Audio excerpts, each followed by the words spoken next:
You ask Tiger to solve. This deals with linear equations with one unknown. The final result is x equals 10. Let's solve it step by step. Swap sides. Group all constants on the right side of the equation. Add 6 to both sides. Simplify the arithmetic.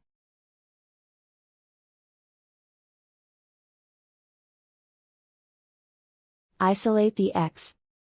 Divide both sides by 3. Simplify the fraction. Find the greatest common factor of the numerator and denominator.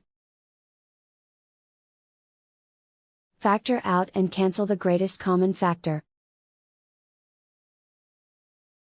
And so the final result is x equals 10.